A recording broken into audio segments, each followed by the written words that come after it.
40,00,000 கான்ட்ராக்ட்டுங்கிறது மொத்தமா காலியாகி, எப்ப ரோகிணியும், மனோஜும் இப்ப திருப்பி ஒரு தலையில துண்ட போட்டு உட்கார போறாங்களோ, அப்பதான் அந்த கதை திருப்பி சூடு பிடிக்க ஆரம்பிக்கும். ஏன்னா ரோகிணி சிக்குனதுக்கு பிறகு, ஏதாவது பெருசா நடக்கும்னு நம்ம யோசிச்சுட்டு இருந்தா, மீனா அத இப்ப ஏதோ தான் தப்பு பண்ண மாரி. தப்பு பண்ண ரோகிணி குஷியா இருக்காங்க.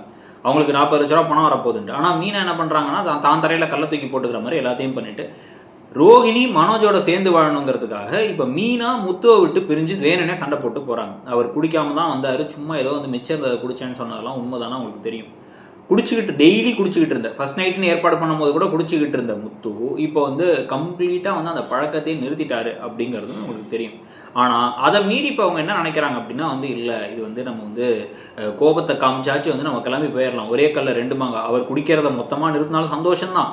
இன்னொரு பக்கம் பார்த்தீங்க அப்படின்னா நம்ம அவர்கிட்ட உண்மையை சொல்ல தேவையில்லைங்கிறாங்க. ஆனால் எத்தனை நாளைக்கு அப்படிங்கிறதான் முக்கியமான கேள்வி. ஏன்னா இப்போ கிளம்பி போயிட்டாங்க இப்போ மீனா அப்படின்னா எப்போ திருப்பி வரலான் இருக்காங்க? ரோகிணி உண்மையை சொல்கிற வரைக்குமா? ரோகிணி உண்மையை சொல்கிறதுக்கு பல வருஷங்கள் ஆச்சுன்னா அவங்க வராமலே இருப்பாங்களா அப்படிங்கிற கேள்வி வேறு நமக்கு இருக்குது. இதில் இன்னைக்கு எல்லாரும் கூப்பிட்டு வச்சு அட்வைஸ் பண்ணி என்னப்பா இப்படி பண்ணுற நீ குடிச்சனாதான்டா காரணம் அப்படின்ட்டு அண்ணாமலை, ரவி, ஸ்ருதி எல்லாம் ஒரு பக்கம் ஆதங்கத்தோட பேசினா, நக்கலா கிண்டலா அவதான் கிளம்பி போயிட்டாலே இவன் பொண்டாட்டி ஓடி போயிட்டா அப்படிங்கிற மாதிரிலாம் இப்போ விஜயாவும் மனோஜும் பேசிக்கிட்டு இருக்காங்க. இதுல ரோகிணி 2-3 தடவை மீனா கிளம்பும் பொழுதும் சரி, இன்னைக்கு முத்து இருக்கும் பொழுதும் சரி, என்ன சொல்றாங்க, முத்து இருக்கும் போதும் சரி, உங்களால தான் அவங்க போறாரு, எல்லாம் அந்த முத்துவால தான் அப்படின்னு தான் மேல இருக்க பழியை தூக்கி அந்த பக்கமா போட்டுக்கிட்டு இருக்காங்க. இதுல மீனா வேற அவங்க அம்மா வீட்டில் உட்காந்துட்டு நான் இங்கே இருக்கக்கூடாதா, நான் இப்போ வரக்கூடாதா அப்படின்னு ஏதோ பேசிட்டு இருக்காங்க. பையை தூக்கிட்டு போய் கிளம்பி போயிட்டு இதுல எக்ஸ்ட்ராவா ரோகிணி இப்போ என்ன பண்றாங்கன்னு பாத்தீங்கன்னா, அவங்களே வீட்டு வேலையெல்லாம் செஞ்சு நல்ல பேர் வாங்கி மீனா எல்லாத்தையும் பரவாயில்ல அப்படின்னு அவங்க நடந்துக்கிறாங்க அப்படிங்கிறத இப்போ முத்துவும் உணர்றாரு. மீனாவுடைய இழப்பை ஃபீல் பண்ணப்படாத குடும்பங்கிறதுக்காக இந்த மாதிரிலாம் பண்ணுறாங்களோ அப்படின்னு ஒரு கேள்வி வேறு அவருக்கு வந்துகிட்டு இருக்கு.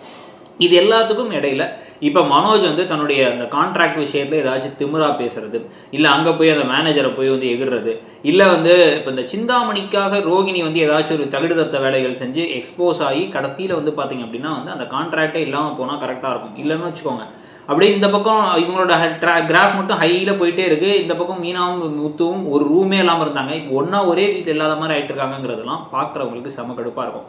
நீங்கள் கமெண்ட் செக்ஷன்லேயே பார்த்தீங்க அப்படின்னா எவ்வளோ கோவம் வருதுன்னு மட்டும் எத்தனை பேருக்கு பாருங்கள். ரோகிணி மாட்டிட்டாங்க, அரைஞ்சிட்டாங்கிறதுலேருந்து அப்படியே தலைகீழாக இப்போ எல்லாம் மாதிரி இப்போ கோவமாகி எரிச்சலாகி பேச ஆரம்பிக்கிறாங்க. இது சீரியலுக்கே ஒரு பெரிய ஆபத்தாக முடிஞ்சிடும். ஸோ நீங்கள் என்ன நினைக்கிறீங்க அப்படிங்கிறத சொல்லுங்கள். உங்களுக்கு என்ன தோணுதுங்கிறத சொல்லிட்டு மறக்காம இடம்பொருள் சேனலையும் சப்ஸ்கிரைப் பண்ணிக்கோங்க. தேங்க்யூ.